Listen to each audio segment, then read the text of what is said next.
In 1600, that's where we begin.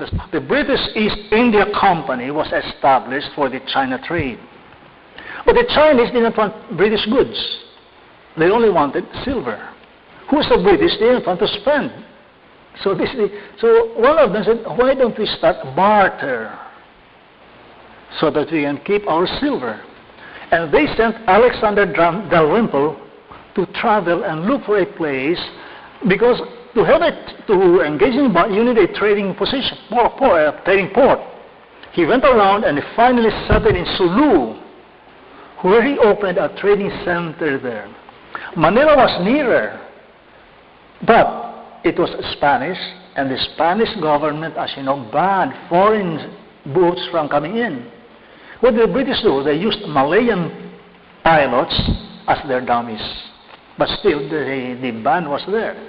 So anyway, finally they decided, because Dalrymple also wrote a plan on conquering Manila. The Brigadier General, William Draper, liked the plan immediately. And he asked the British East India Company to, let's go then. Let's take it for international trade and guaranteeing the British ships in the China Sea. So double, negative and positive.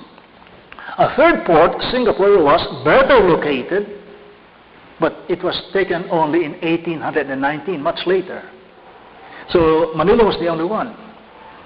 And we now have here the British East India Company coming in. The officers saw no need to attack Manila. We don't need that. But then they said, perhaps later, if we do conquer it, we can use it as a pawn for later negotiations. So that was the one that moved them to come in here. So on 22nd September, the fleet arrived in Manila. Why? Because of the 7 Years' War, 1759-1763, and one of the effects of that is Third Family Compact between France and Spain, which drew Spain into the war. Spain signed it because it wanted to stop the British expansion. When the Great Britain saw that Spain was there against them, they moved into action and took Havana and Manila. So the British was ahead of them. So anyway, less than 2 years later, Manila was returned, Cuba was returned because of the Treaty of Paris, which ended the 7 Years' War. For the Spaniards, writers, and of course the leaders here, the war had no diplomatic or strategic importance at all, but merely a question of being able to continue their missionary task of, they emphasize this, humanization, to Christianize the Filipinos. That was there, and many of the missionaries always insisted on that. Certainly the Jesuits said, make sure that we humanize the Filipinos before we Christianize them. What does that mean very concretely? Let them live in community, permanent communities, rather than just let them roam around, fighting one another. And that was the first step in humanizing, because then they learned community life. And as sociologists say, community life demands mutual exchange of social services. The carpenter does not need to defend the village because the soldier does that. The soldier does not need to fish because the fisherman will give him a share because he defends the village. Mutual exchange of services, humanization.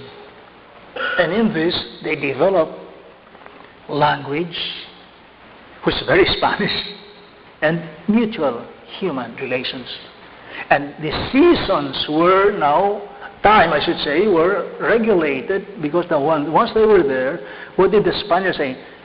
I don't know in Tagalog, but in Bicol, Lunes, Martes, Miércoles, the time segment was also organized, and Domingo, Sunday, was the time for rest, leisure time, by which you can grow in culture.